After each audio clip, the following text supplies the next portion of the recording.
କଟକ ଜିଲ୍ଲା Barang block Odisha driver ମହାସଂଘର ସହ ସମ୍ପାଦକ ବିଜୟ ମଣ୍ଡଲ ଭାଇଙ୍କର କିଛି ଦିନ ପୂର୍ବରୁ ଦେହାନ୍ତ ହୋଇଯାଇଥିଲା ଏବଂ ତାଙ୍କ ଦେହାନ୍ତ ପରେ କଟକ ଜିଲ୍ଲା ଡ୍ରାଇଭର ମହାସଂଘର ସମସ୍ତ ଭାଇମାନେ କିଛି କିଛି ଅର୍ଥରାଶି ସଂଗ୍ରହ କରିଥିଲେ ତାଙ୍କ ପରିବାରକୁ ସହାୟତା ପାଇଁ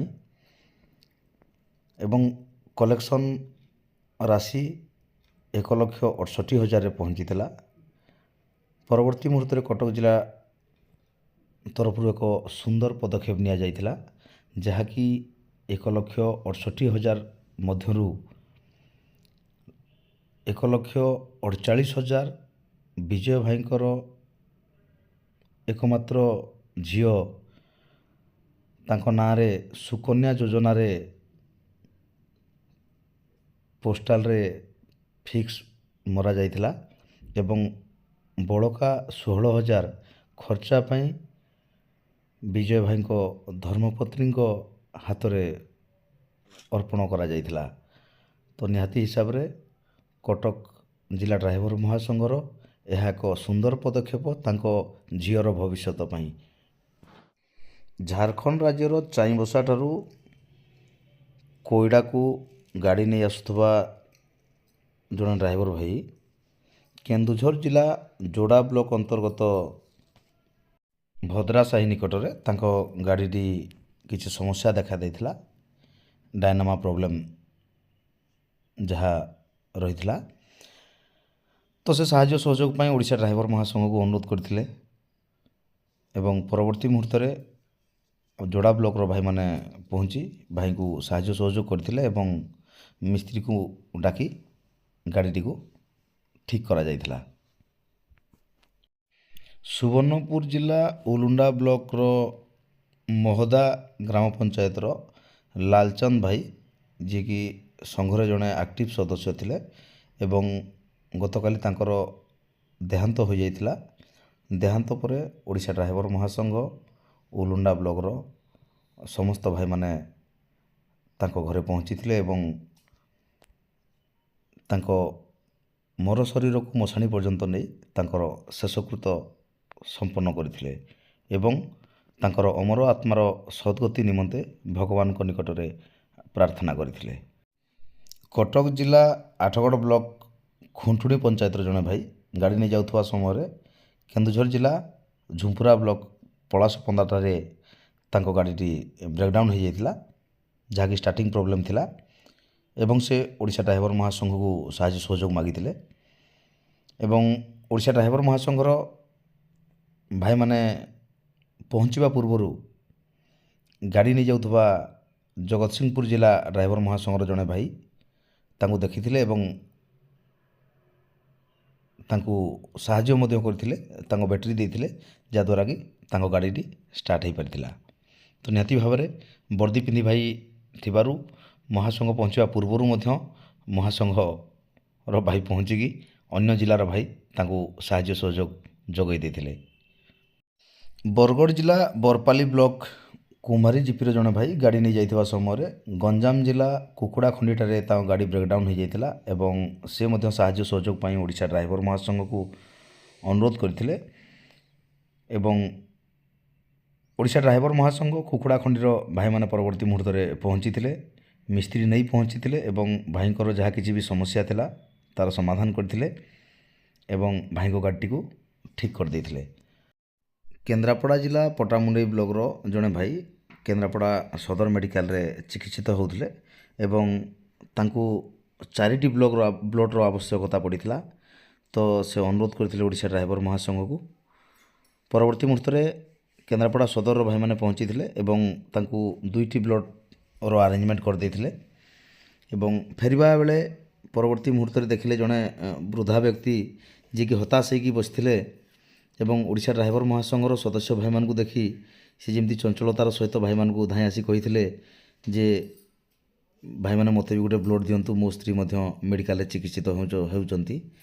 ତ ଭାଇମାନେ ମଧ୍ୟ ଯେହେତୁ ଓଡ଼ିଶା ଡ୍ରାଇଭର ମହାସଂଘକୁ ହାତ ପତେଇ କେହି ଫେରିଯିବା କଥା ନୁହଁ, ନିହାତି ଭାବରେ ଭାଇମାନେ ବି ଉଦାରତାର ସହିତ ସେ ମଉସାଙ୍କୁ ମଧ୍ୟ ଗୋଟେ ବ୍ଲଡ଼ ଡୋନେଟ୍ କରିଥିଲେ, ଯାହାକି ତାଙ୍କ ଧର୍ମପତ୍ନୀଙ୍କ ପାଇଁ ଥିଲା। ତ ନିହାତି ଭାବରେ ଏଭଳି ପ୍ରଶଂସନୀୟ ବ୍ଲଡ଼ ମୋର ଅଭାବ ହେଇଥିଲା। ମୁଁ ଆସିଲି ଆଉ ଉପାୟ କିଛି ପାଇଲିନି। ମୋର ତ ଦୁର୍ବଳ ଅବସ୍ଥା, ବୁଢ଼ା ଅବସ୍ଥା, ତାପରେ ବୁଢ଼ୀରେ ବ୍ଲଡ଼ ଦରକାର। ମୁଁ ଆସି ଆଙ୍କୁ କହିବାରୁ ଇଏ ମୋତେ ସାହା ହେଲେ, ନହେଲେ ମୁଁ ନିରାଶ ହୋଇଯାଇଥିଲି। ବ୍ଲଡ଼ ପାଇଲେନି।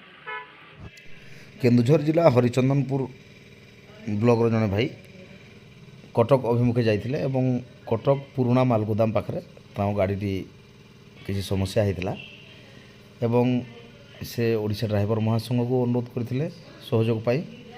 ପରବର୍ତ୍ତୀ ମୁହୂର୍ତ୍ତରେ କଟକ ମାଲଗୋଦାମର ଭାଇମାନେ ପହଞ୍ଚି ଭାଇଙ୍କୁ ସାହାଯ୍ୟ ସହଯୋଗ କରିଥିଲେ ଏବଂ ତାଙ୍କ ଗାଡ଼ିଟି ଯେଉଁ ଷ୍ଟାର୍ଟ ହେଉନଥିଲା ସମସ୍ତ ସମସ୍ୟାର ସମାଧାନ କରିଦେଇଥିଲେ। ବାଲେଶ୍ୱର ଜିଲ୍ଲା ସୋର ବ୍ଲକର ଜଣେ ଭାଇ ଗାଡ଼ି ନେଇ ରେମୁଣାକୁ ଆସିଥିଲେ ଏବଂ ରେମୁଣାରେ ତାଙ୍କ ଗାଡ଼ିଟି ଷ୍ଟାର୍ଟିଂ ପ୍ରୋବ୍ଲେମ୍ ଦେଖାଇଥିଲା, ଯାହାଦ୍ୱାରା କି ସେ ହତାଶ ହୋଇ ଓଡ଼ିଶା ଡ୍ରାଇଭର ମହାସଂଘକୁ ସହଯୋଗ ଲୋଡ଼ିଥିଲେ ଏବଂ ପରବର୍ତ୍ତୀ ମୁହୂର୍ତ୍ତରେ ଆମର ରେମୁଣା ବ୍ଲକର ଭାଇମାନେ ପହଞ୍ଚି ମିସ୍ତ୍ରୀ ତ ଆଣିନଥିଲେ, ନିହାତି ଭାବରେ ନିଜେ ନିଜେ ଭାଇଙ୍କର ଗାଡ଼ିକୁ ସଜାଡ଼ିବା ପାଇଁ ଚେଷ୍ଟା କରିଥିଲେ ଏବଂ ପରବର୍ତ୍ତୀ ମୁହୂର୍ତ୍ତରେ ସେମାନେ ସଫଳ ମଧ୍ୟ ହୋଇଥିଲେ। ନୟାଗଡ଼ ଜିଲ୍ଲା ଭାପୁର ବ୍ଲକର ଜଣେ ଭାଇ ଗାଡ଼ି ନେଇ ଯାଉଥିବା ସମୟରେ ଉମା ଫାଣ୍ଡି ପାଖରେ ଜଣେ ବାଇକ୍ ଆରୋହୀ ତାଙ୍କ ଗାଡ଼ି ସହିତ ଧକ୍କା ହୋଇଥିଲେ ଏବଂ ସେ ଭାଇଙ୍କୁ ଫାଣ୍ଡିରେ ଅଟକ ରଖାଯାଇଥିଲା। ତ ସେ ଓଡ଼ିଶା ଡ୍ରାଇଭର ମହାସଂଘର ସାହାଯ୍ୟ ସହଯୋଗ ଲୋଡ଼ିଥିଲେ। ପରବର୍ତ୍ତୀ ମୁହୂର୍ତ୍ତରେ ଗଞ୍ଜାମ ଜିଲ୍ଲା ପୁଇଁତାଳାର ଭାଇମାନେ ପହଞ୍ଚିଥିଲେ ଏବଂ ଗଞ୍ଜାମ ଜିଲ୍ଲା ଉପଦେଷ୍ଟା ବାବୁ ଭାଇ ମଧ୍ୟ ପହଞ୍ଚିଥିଲେ। ଆଇଆଇସିଙ୍କ ସହିତ କଥା ହେଲା ପରେ ଜଣାପଡ଼ିଥିଲା ଯେ ଯେଉଁ ଆଘାତରେ ଯେଉଁ ପେସେଣ୍ଟ ଅଛନ୍ତି ତାଙ୍କର ରିପୋର୍ଟ ଆସିଲା ପରେ ରାତିରେ କିମ୍ବା ସକାଳେ ଛାଡ଼ିବା ପାଇଁ ପୋଲିସ ଥାନା ପକ୍ଷରୁ ସୂଚନା ଦିଆଯାଇଥିଲା। ସୋନପୁର ଜିଲ୍ଲା ସଦର ବ୍ଲକର ଖଜୁରା ଜିପିର ଜଣେ ଭାଇ ଗାଡ଼ି ନେଇ ସମ୍ବଲପୁର ଅଭିମୁଖେ ଆସିଥିଲେ ଏବଂ ସମ୍ବଲପୁରରେ ତାଙ୍କ ଗାଡ଼ିଟି ଟାଙ୍କିରେ ତେଲ ଥାଇ ମଧ୍ୟ ତେଲ ପାସ୍ ହେଉନଥିଲା, ଯାହାକି ସେ ସମସ୍ୟାରେ ପଡ଼ିଥିଲେ ଏବଂ ସହଯୋଗ ପାଇଁ ଓଡ଼ିଶା ଡ୍ରାଇଭର ମହାସଂଘକୁ ଅନୁରୋଧ କରିଥିଲେ। ପରବର୍ତ୍ତୀ ମୁହୂର୍ତ୍ତରେ ସମ୍ବଲପୁର ଜିଲ୍ଲାର ଭାଇମାନେ ପହଞ୍ଚି ଭାଇଙ୍କୁ ସାହାଯ୍ୟ ସହଯୋଗ କରିଥିଲେ ଏବଂ ଭାଇଙ୍କ ଗାଡ଼ିଟିକୁ ଠିକ୍ କରାଯାଇଥିଲା ଏବଂ ଭାଇ ତାଙ୍କ ଗନ୍ତବ୍ୟସ୍ଥଳରେ ଯାଇଥିଲେ। ଭାଇମାନେ ଆସିକି ବହୁତ ସାହାଯ୍ୟ କଲେ। କଟକ ଜିଲ୍ଲା ନିଆଳି ବ୍ଲକର ଜଣେ ଭାଇ ଯିଏକି ଖୋର୍ଦ୍ଧା ଜିଲ୍ଲା ବାଲିପାଟଣା ବ୍ଲକରେ ରହି ଗାଡ଼ି ଚଲାଉଥିଲେ, ଗତ 2 ଦିନ ତଳେ ତାଙ୍କର ଏକ ଛୋଟ ଦୁର୍ଘଟଣା ହୋଇଥିଲା, ଯାହାଦ୍ୱାରା କି ଭାଇ ଆହତ ହୋଇଥିଲେ ଏବଂ ଗତକାଲି କଟକ ବଡ଼ ମେଡ଼ିକାଲକୁ ତାଙ୍କୁ ଅଣାଯାଇଥିଲା। ତ ବାଲିପାଟଣା ବ୍ଲକ ତରଫରୁ ଓଡ଼ିଶା ଡ୍ରାଇଭର ମହାସଂଘର ସାହାଯ୍ୟ ସହଯୋଗ ଲୋଡ଼ିଥିଲେ। ପରବର୍ତ୍ତୀ ମୁହୂର୍ତ୍ତରେ କଟକ ହେଲ୍ପଲାଇନ୍ର ଭାଇମାନେ ପହଞ୍ଚି ଭାଇଙ୍କୁ ଯାହା କିଛି ବି ଅସୁବିଧା ଥିଲା ତାକୁ ସୁବିଧାରେ ପରିଣତ କରିଥିଲେ ଏବଂ ଭାଇଙ୍କ ପାଖରେ ଛିଡ଼ା ହୋଇଥିଲେ ଏବଂ ମେଡ଼ିକାଲରେ ଥିବା ପର୍ଯ୍ୟନ୍ତ ଯାହା କିଛି ଅସୁବିଧା ମଧ୍ୟ ହେବ ନିହାତି ଭାଇମାନେ ସହଯୋଗ କରିବେ ବୋଲି କଥା ଦେଇଥିଲେ। ଝାଡ଼ଖଣ୍ଡ ରାଜ୍ୟର ଚାନ୍ଦତରାରୁ ଗୋଟେ ଗାଡ଼ି ଓଡ଼ିଶାର ରାୟଗଡ଼ା ଜିଲ୍ଲାକୁ ଆସିଥିଲା ଏବଂ ରାୟଗଡ଼ାରେ ଖାଲି କରିକି ଫେରିବା ସମୟରେ କିଛି ଲୁଟେରାଙ୍କ ହାବୁଡ଼ରେ ପଡ଼ିଯାଇଥିଲେ ଏବଂ ଗାଡ଼ିକୁ ଏବଂ ଡ୍ରାଇଭରକୁ କିଡ଼ନାପ୍ କରି ନେଇଯାଉଥିବା ସମୟରେ ଡ୍ରାଇଭର ଭାଇ ଜଣକ ଯେହେତୁ ଝାଡ଼ଖଣ୍ଡ ଡ୍ରାଇଭର ମହାସଂଘରେ ଜଡ଼ିତ ଥିଲେ, ତ ଝାଡ଼ଖଣ୍ଡ ଡ୍ରାଇଭର ମହାସଂଘରେ ଜଣାଇଥିଲେ। ତୁରନ୍ତ ଝାଡ଼ଖଣ୍ଡ ଡ୍ରାଇଭର ମହାସଂଘ ତରଫରୁ ଓଡ଼ିଶାକୁ ଅନୁରୋଧ କରାଯାଇଥିଲା ଏବଂ ଯେହେତୁ ଗଜପତି ଜିଲ୍ଲା ଏରିଆରେ ଯାଉଥିଲା, ତେଣୁକରି ତୁରନ୍ତ ଗଜପତି ଜିଲ୍ଲାର ଭାଇମାନେ ଆଲର୍ଟ ହୋଇଥିଲେ ଏବଂ ମାନେ ବହୁତ ଶୀଘ୍ର ଏବଂ ସତର୍କତାର ସହିତ ଭାଇମାନେ ସେ ଗାଡ଼ିଟାକୁ ଉଦ୍ଧାର କରିଥିଲେ ଏବଂ ଡ୍ରାଇଭର ଭାଇ ମଧ୍ୟ ସୁରକ୍ଷିତ ଉଦ୍ଧାର ହୋଇଥିଲେ। କେସ୍ଟି ନିହାତି ବିପଦପୂର୍ଣ୍ଣ ଥିଲା, କେସ୍ଟି ନିହାତି ଗୁରୁତ୍ୱପୂର୍ଣ୍ଣ ଥିଲା। ତ ଭାଇମାନେ ନିହାତି ଦୁଃସାହସର ସହିତ କାର୍ଯ୍ୟଟିକୁ ତୁଲେଇଥିଲେ ଏବଂ ଅପହରଣକାରୀଙ୍କ କବଳରୁ ଡ୍ରାଇଭର ଭାଇ ଏବଂ ଗାଡ଼ିଟିକୁ ମୁକୁଳାଇଥିଲେ। ଗଜପତି ଜିଲ୍ଲା ଡ୍ରାଇଭର ମହାସଂଘକୁ ସାରା ଓଡ଼ିଶାରୁ ସେଥିପାଇଁ ଅଭିନନ୍ଦନର ସୁଅ ବା ଧନ୍ୟବାଦର ସୁଅ ଗତକାଲି ଛୁଟିଥିଲା। जय जगन्नाथ हेल्प मिला बहुत अच्छा। गाड़ी मिल रहा है। हाँ गाड़ी मिल गया बस